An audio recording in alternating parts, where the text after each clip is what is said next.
I've clicked onto the Global Tropical Review for October the 20th, 2023, 21st in the Eastern Hemisphere. So we're once again going to be talking about a lot today, but as is always the case in these videos, let that expenditure or mine alone.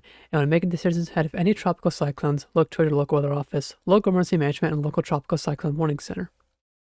So we're sort of going to be going all over the place today. We're going to start off with Hurricane Norma, then we're going to go to Hurricane Tammy, then we're going to go to our system in the Arabian Sea, as that develops. But we're going to focus on the Atlantic and Pacific system right now, as they are the most close to land, and we are getting land impacts right now. So we're going to start off with Norma. You can see this is a radar out of Cabo San Lucas, and you can see we have a formidable core now visible on radar with all this heavy rainfall and tropical storm force winds now moving closer to the coastline of the Baja California Peninsula. And this will continue to progress northwards over the coming hours. And a hurricane warning and tropical storm warning is in effect naturally for this southern part of the Baja California Peninsula. Now, the system is weakened from its peak yesterday. It had a peak of around 130 miles per hour, it's about 115 knots, and it has come down a little bit. The initial estimate from the National Hurricane Center was that it had come down to about 110 miles per hour, or about 95 knots, but we just had some recon go in, and I'm glad I looked at this because it just came in. They had just gone through the northern eyeball and actually found it stronger. It's still a major hurricane here from this data, and I can show you the plot from all the data. You can see flight level winds. This is not at the surface. This is a little bit off the ground. This is about 125 knots, or about 145 mile per hour winds at the flight level. That translates down to about 125 miles per hour, and SFMR's winds reading at the surface estimated there are about 105 knots or 120 miles per hour. So that gets you generally still a powerful major hurricane with winds of about 120 or 125 miles per hour. Not as weakened as we had originally anticipated, or at least the National Hurricane Center had anticipated. As you know, they had a category 2, but now it's still going strong still, surprisingly. It has been in the face of some shear, and it has been doing surprisingly well in the face of that shear over the past couple of days. It started to get under the shear a couple of nights ago, but even under that, it became a category 4, and now even dealing with some of the mid-level shear, it's still a major hurricane, as I said, from recon data. And you can see some of the shear if you look on the water vapor loop. Look at the southwestern end of the storm. You can see some of the upper level cirrus here of the outflow is struggling to expand really too far away from the storm. And if you look just beneath that, there is some flow moving towards the northeast, and that's the primary mid-level shear that we are seeing. And you can see that on a sounding here from the half-say model. Here it is. There's a 200 millibar level, which is about what we were looking at there on water vapor. And just below the outflow layer, we have some stronger winds here coming out of the southwest. And you can see shear, mean shear is about 15 knots, but max shear value is about 34 knots. So it can be significant at times for the storm, but as we've seen so far, the system has not been really too disrupted from that. Now, we did a microwave pass earlier, and you can see that the southern end of the storm was really taking the brunt of the shear, and the northern end was still quite formidable. That seems to still be the case. If you look at the recon map, you can see the winds are still hurricane force in the southern side, but they're not nearly as strong as the northern side of the eyewall. And if we look at radar, now, of course, the southern end is not on radar yet. We don't have a view of that from radar quite yet, but you can still see the formidable northern eyewall here now on the coast, or on the radar. Now, the system is forecast to come up towards the coastline of Cabo San Lucas over the next day. The steering pattern right now is generally favoring the storm coming north, and you can see this once again in this sounding. If you look throughout the steering layers of the troposphere, you can see if we look in the mid to low levels, we've got generally westerly or southeasterly flow, while aloft we have some more southwesterly flow. Now, the storm is going to take the mean flow out of all of this flow throughout the troposphere, and you can see the mean flow is just west of due north. So that's why we're having the storm come generally north. And that's why this ridge over the western United States is not carrying this system out towards the open Pacific. Unfortunately, This is not a case where we're having the storm just go out to sea. This storm will eventually be coming north. Reason being, this bridge is not going to stick around forever. This secondary trough here south of Alaska, this is eventually going to come in and pick up our storm and bring it right into mainland Mexico. And before that happens, we'll likely have enough time for the system to come into Cabo San Lucas, and we could have a significant rainfall event here. We could have over a foot of rainfall falling over this region as the system slowly moves through. So what's going to happen here is I'm going to play out this model, and you'll see this trough over the eastern United States is going to swing out into the open Atlantic. That will be important for Hurricane Tammy that you can see there on the eastern end of this map. This bridge is going to weaken and transition eastwards, and this trough will dig in over the western United States. And we'll have the storm now again slowly come north, and then as that ridge weakens and moves east and that secondary trough comes into the western United States, it picks it up and brings it into mainland Mexico. But you can see just how slow this might be. It's Friday afternoon, and this is, Monday morning. The system is still sitting here as a remnant low by then, but it's still sitting there Monday afternoon and into Tuesday morning. So you can start to get a sense of how we could get some significant rainfall here taking shape. Now, here's a general forecast cone from the National Hurricane Center. You can see hurricane warnings in place for the southern end of the Baja California Peninsula, including Cabo San Lucas and areas further northwest along the coastline. Tropical storm warning. And we have tropical storm watches along the mainland coast of Mexico. I'd imagine over the next day or so, those are going to be upgraded to tropical storm warnings. But you can see that general track northward coming towards Cabo San Lucas as a hurricane still, weakening thankfully. So we're not expecting a major hurricane to come through here, but still could have quite strong winds. It still could pack a punch, but then making this turn towards mainland Mexico and bringing tropical storm force winds and heavy rainfall to mainland Mexico as the system moves through. All right, we're now going to move to the Atlantic as we have Hurricane Tammy east of the Caribbean. The system is coming right towards the Lesser Antilles today, and the system has been a little bit more organized today than some models may have anticipated. The system had strengthened into a hurricane this morning. In fact, the radar, I'll show you that in just a moment, had actually shown an inner core starting to be built. Now, since then, we've seen some disruption of that inner core. If I show you the radar right now, you can see the center here, northeast of Barbados, but we don't really have a closed-off ring of thunderstorms. Earlier today, we had a closed-off ring, and it looked like a pretty formidable eye was trying to form. But what seems to have happened is we had a little bit of disruption, probably from a little bit of shear. There is some shear impinging upon the storm. I can show you that on a sounding from the HAFS model.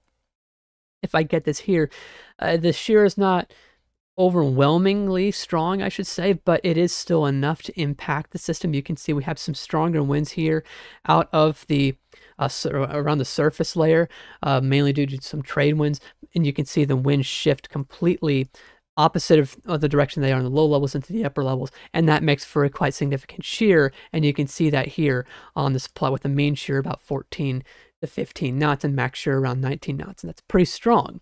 And now that is one factor that is likely, I guess, mixed up the system's development, but something that I've been seeing on visible satellite imagery, and I've seen some others online post about this as well, pay attention here in the visible satellite loop underneath this area here. This is generally where the center is, northeast of Barbados.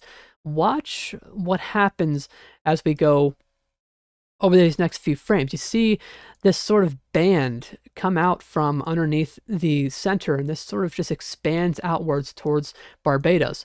What this is it's an outflow boundary from a thunderstorm, and what typically this indicates is that some dry air may have gotten in there from the surrounding environment, perhaps from that wind shear pushing it into the system. You can see there is sort of this little area in the cloud field that looks like a good point for some dry air to go in and get entrained. What I think might have happened is some of the dry air got in, it eroded the western end of, or sorry, the southern end of the eye, maybe eroded some of those thunderstorms, and now we're seeing the effects of that in the outflow boundaries, expanding away from the storm.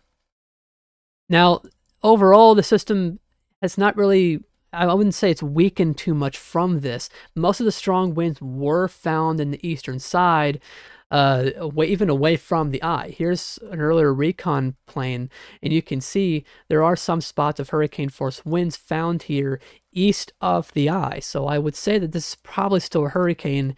And over the coming days, I'd say gradual intensification will likely occur. This is a HASP model, and these models can be a little bit more trustworthy now as they have some recon data, and these models can tend to do better. I guess all models can do better when they have recon data, so we're actually observing the information. But you can see as we go in time, the system comes towards the Leeward Islands, and you can see it fluctuating a little bit in intensity, but generally a hurricane as it comes here on this track just east of Barbuda, and I believe that might be Antigua. Excuse me, Antigua, south of Barbuda as the system comes through. Now, we've had some deviations in track over the past couple of days, some questions on exactly where the system may track. Some models were suggesting that the system could go right through Guadeloupe, go in between regions of Barbuda and St. Martin and Anguilla, and then come north through the Central Atlantic. And now we're starting to see models suggest that the system could come east of the Leeward Islands here. Now that would be good because you can see in this model frame, a lot of the strong winds like they are now are kept to the eastern end of the storm. So if we do have the system coming in east of all these islands, we could potentially avoid the most significant winds. But of course, remember, there's uncertainty here. And you'll see it in the National Hurricane Center track forecast cone. There is still a possibility that the system comes through the Leeward Islands directly, and we could have hurricane impacts there. And as such, we've had hurricane warnings put in place for a lot of these islands here over the past couple of days. Now, the main steering pattern remains the same as I talked about a couple days ago. We've got this large subtropical ridge over the central and eastern Atlantic, and the western end of this will be eroded by this large-scale trough over the eastern United States. And this is going to swing in over the next couple of days, and you can see that general track keeping Tammy just northeast of the islands on this run. Again, like I said, there's some uncertainty there. There's some wiggle room. And then we're getting towards the central Atlantic where the system will likely recurve. And right now, things for Bermuda are looking all right. So the most models are suggesting that the system will stay east of the storm. You can see that here on the GFS model by day 5. We've got the storm east of Bermuda staying away as that trough continues to pull the system towards the north. Now, we could see some intensification after the fact. There will be, looks to be a favorable jet interaction that may take shape here. You can see the storm position here with all this strong accelerating winds away from it, and the outflow can meet that and expand away, and we've talked about this several times. That can help the system to intensify, and we may see the system get decently strong. If it does have itself together, we could see the system get maybe category 2 hurricane, maybe category 3, but I'd say that's probably the higher end of what's possible here. Keep in mind we are getting towards late October. Now, here's the National Hurricane Center forecast cone. You can see that all those hurricane warnings in place. Hurricane warnings are in place generally from I believe Guadeloupe all the way up to Barbuda and St. Martin and Anguilla, with a hurricane watch and tropical storm warning in place for Dominica, and a tropical storm watch in place for Barbados. But you can see that track keeping it a hurricane and keeping it just east of the islands. It actually looks like they come just west of Barbuda there on the cone. Like I said, there's wiggle room here, and you can have the system come anywhere within this forecast cone. So keep that in mind and make sure you have your preparedness or your actions, or I guess preparedness kits ready. That's what I'm trying to say there ahead of the storm, and make sure you stay in tune to local emergency management. Then after the islands, we had the system turning north into the central Atlantic and strengthening here. They have it at about 90 miles per hour as it's southeast of Bermuda. And again, that intensification could occur from that jet interaction that we have taking shape on models. All right, and we're now going to move to the Arabian Sea as we have Tropical Cyclone 5 here from the Joint Typhoon Warning Center. They've designated that as Cyclone 5. Well, we're waiting for the IMD to name this system, but I'm just going to call it 5 for simplicity's sake right now, as it is not named yet. But the system is looking pretty good, and this is not what you want to see, because the system is looking more and more likely to intensify, potentially to a significant degree, over the coming days. If you look at the current infrared loop, you can see we have sort of a similar look that I've told you about several times with storms that is typically indicative of prior, or I guess upcoming rather, intensification, potentially of a rapid degree. You can see we have deep convection over the center of circulation here with this large banding feature on the western side. Now, the good news is this is not the, I guess, fully classic feature. A fully classic feature would be this band wrapping completely into this convective burst. It's sort of doing that, but you can see there's a little bit of disconnect here between that band and this overall area of thunderstorms over the center. But this is still not a good sign because we're seeing the environment become more and more favorable. If I look at the water vapor loop, you can see the upper level cirrus expanding away, and this will only get better over time from what I'm seeing on models. Now, here's a microwave pass that we got earlier today, and you can see that large band, and here underneath that convection we had what appeared to be a forming inner core structure with a strong band of thunderstorms forming on the southern side of the low level center. If we got a new one, I wouldn't be surprised to see this trying to wrap around to the northern side and maybe trying to complete an eye wall. And once it does so, conditions, from what I can tell, look good for intensification. Here's the GFS 200 millibar flow. And I'm going to go ahead on this. You can see right now it's fairly favorable, but it gets even more favorable. Notice how we still have all this flow to the north and west of the storm, but we now gain a more southerly, more equatorward outflow channel here, south of the storm. And this just promotes quick to rapid intensification. And unfortunately, that may occur here as we get towards the coastline of Oman, where the system is forecast now to track. Now, the system has tracked a little bit further west, at least from what I can tell, at least from what the GFS wanted a couple of days ago. So the European solution to the system, perhaps taking the westernmost track coming towards Oman seems to have verified here. But unfortunately, we're looking at now the more likelihood of significant land impacts here. Now, this is a general steering pattern. I'm going to have to swap between two regions here. We've got a ridge here over portions of Saudi Arabia and Oman. This stretches into the Arabian Sea throughout multiple layers of the troposphere. And if I get a sounding on the GFS, you'll be able to see that. Let me go to this afternoon, and you can see the general flow is uniform here. This makes, once again, for a low shear environment, but you can also see why the storm is tracking towards the west. You can see in the 500 millibar flow, if I can get my pen to cooperate, you have the general flow of this bridge like that. If we go down to 850 millibars, you've got this general ridging pattern as well, with the ridge looks like more centered here over India. And this is going to keep the system tracking west. Now, eventually the system will turn north, at least from what I can see. It looks like the system is going to turn north at some point. What the difference is now, today compared to a couple of days ago, is now the system's further west, like the European had suggested. So we're no longer getting the system to track east of Oman and potentially threaten Pakistan and western India.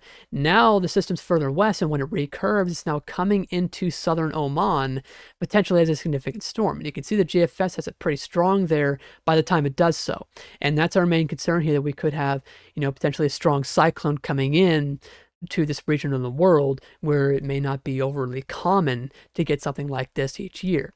This is a track forecast from the Indian Meteorological Department. I'm going to leave links to this weather office and every other one like that I've gone through in the Atlantic and Pacific today. And you can get this pretty easily on their website, but you can see that general intensification into a cyclone as it comes towards Oman, and then that general turn northwards into Oman. This could be a significant storm for the region, as again, I'm not sure how often a storm like this is for the region. So you need to make sure you're getting your preparations done ahead of the storm so that you're not caught off guard when the system actually comes through. But that's all that I've got to talk about today. Lots to talk about throughout the tropics. We've still got Invest 90P in the South Pacific, but I'm not going to talk about today as we have other systems active right now. I'll leave you with the radar loop of Hurricane Norma. But stay safe in all the areas mentioned today that are going to be impacted by our main three systems. Make sure you stay tuned to your local weather offices and official tropical cyclone warning centers, and I'll have future videos out this weekend and into next week as this busy time in the tropics continues. But that's it for now. Thanks for watching.